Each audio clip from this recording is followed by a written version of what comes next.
दोस्तों, आज श्रद्धांजलि स्वरूप प्रस्तुत है मनोज कुमार जी पर यह वीडियो।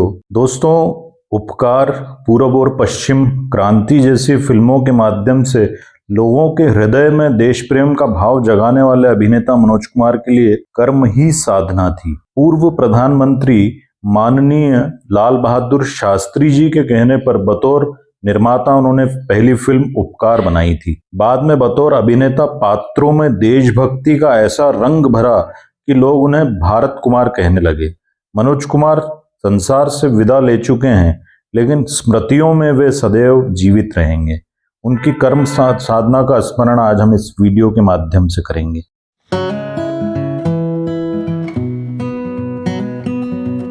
सिनेमा के सर्वोच्च सम्मान दादा साहब फाल्के पुरस्कार को ग्रहण करने के पश्चात अभिनेता व निर्माता निर्देशक मनोज कुमार जी ने कहा था, मैं एक कर्मयोगी हूँ, कर्म ही मेरा धर्म है।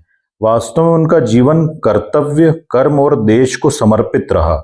इसी अवसर पर दिए गए साक्षात्कार में उन्होंने कहा था, इस बहुमूल्य पुरस्कार ने मेरे भीतर के कलाकार को एक नया जीवन प्रदान किया है। मैं आज देश के महान विज्ञानी पर अपनी नई फिल्म आर्यभट्ट की घोषणा करता हूं। हालांकि उनके स्वास्थ्य ने उनकी इस इच्छा को पर अवरोध लगा दिया और अंततः उनके महाप्रयाण ने पूर्ण विराम ही लगा दिया। दोस्तों, मनोज कुमार जी स्वाधीनता के भी साक्षी रहे हैं। मनोज कुमार जी, जिनका मूल नाम हरिकृष्ण गोस्वामी था और उनका जन्म अखंड भारत के एबटाबाद में हुआ था, जो अब पाकिस्तान में है।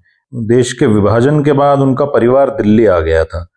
विभाजन की विभीषिका में चाचा और अन्य कई सगे संबंधियों को खोकर हरिकृष्ण का हृदय दर्द के सागर में डूब गया था। जिस दिन दिल्ली के लाल किला और तत्कालीन मनोनीत प्रधानमंत्री जवाहरलाल नेहरू को तिरंगा फहराता उन्होंने देखा, उसकी पूर्व रात्रि को उनके पिता अपने भाई को याद करके दीवार पर अपना सिर पटक रहे थे। परिवार में सभी दुखी थे। प्रातः 4 बजे पिता ने उन्हें उठाया और कहा कि बेटा उठो, तैयार हो जाओ, हमें लाल किला चलना है। वहां उन्होंने अपने पिता का एक दूसरा रूप देखा। वह पंडित नेहरू के साथ जय हिंद बोल रहे थे और तालियां बजा रहे थे। पिता के इस व्यवहार ने उनके मन में देशभक्ति की लौ को जलाकर रख दिया। किस प्रकार मनोज कुमार उनका नाम पड़ा था? वैसे मूल नाम उनका हरिकृष्ण था, तो हरिकृष्ण से मनोज कुमार कैसे बने? उन्हीं के शब्दों में, मैं जब 10-12 बरस का था तब मैंने एक फिल्म देखी थी शबनम, और इसके नायक थे दिलीप कुमार और उनका नाम था मनोज। इस नाम ने मुझे सम्मोहित सा कर लिया और मैंने निश्चय लिया जब मैं भी फिल्मों में काम करूंगा तब अपना नाम मनोज कुमार रख लूंगा।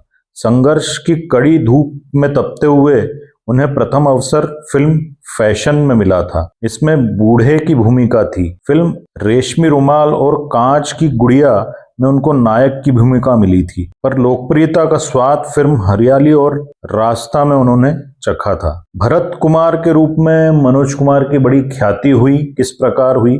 मनोज कुमार बनने के पश्चात वो भारत कुमार के नाम से कैसे प्रसिद्ध हुए, इसके बारे में उन्होंने कहा था, हमने फिल्म शहीद का प्रीमियर दिल्ली में रखा था, जिसमें तत्कालीन प्रधानमंत्री लाल बहादुर शास्त्री जी को विशेष रूप से न्योता भेजा गया था। वो आए और उन्होंने फिल्म देखी। अगले दिन उन्होंने हमको अपने यहाँ चाय पर बुलाया और बोले कि मैंने एक नारा दिया है, जय जवान जय किसान, इस पर कोई फिल्म बन सकती है। मैंने उनके चरण स्पर्श किए और कहा, आपके आशीर्वाद से अवश्य बनाऊंगा। उसी दिन मुझे ट्रेन से लौटना था।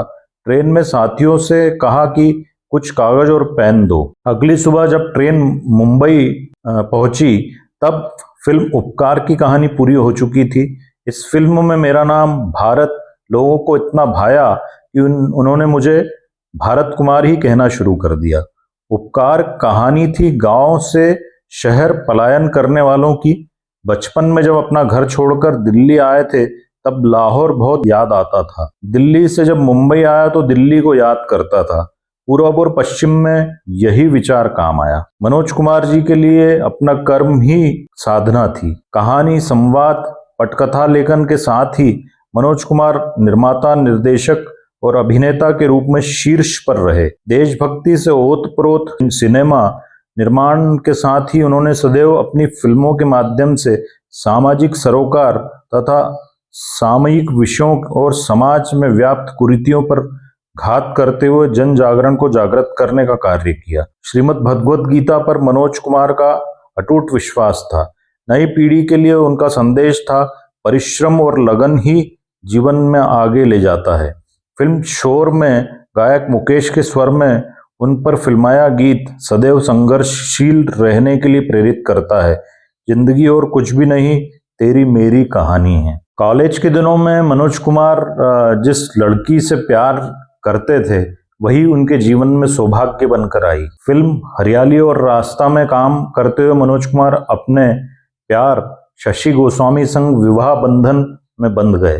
मनोज कुमार कहते थे, शादी के बाद से ही उनकी किस्मत चमक उठी और वो कौन थी, शहीद, हिमालय की गोद में, गुमनाम सहित सभी फिल्में ब्लॉकबस्टर साबित हुईं। हरियाली और रास्ता उनकी प्रथम सिल्वर जुबली फिल्म थी।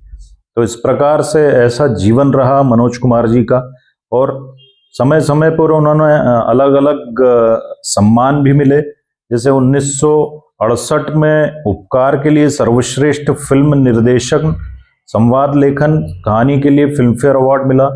1968 में ही उपकार के लिए राष्ट्रीय फिल्म पुरस्कार भी मिला। 1972 में शोर फिल्म के लिए सर्वश्रेष्ठ अभिनेता का फिल्म फेयर अवार्ड मिला। 1992 में पद्मश्री से सुशोभित किया गया। 1995 में रोटी कपड़ा और मकान के लिए सर्वश्रेष्ठ निर्देशक का फिल्म फेयर अवार्ड मिला। 1999 में फिल्म फेयर का लाइफ टाइम अचीवमेंट अवार्ड मिला, और 2016 में मनोज कुमार जी को दादा साहब फाल्के अवार्ड मिला। इस बेजोड़ कलाकार को, बेहतरीन इंसान को हम हमेशा याद रखेंगे और उनके किया गया काम हमेशा हमारे स्मृति पटल पे शेष रहेगा। मनोज कुमार जी को सादर श्रद्धांजलि।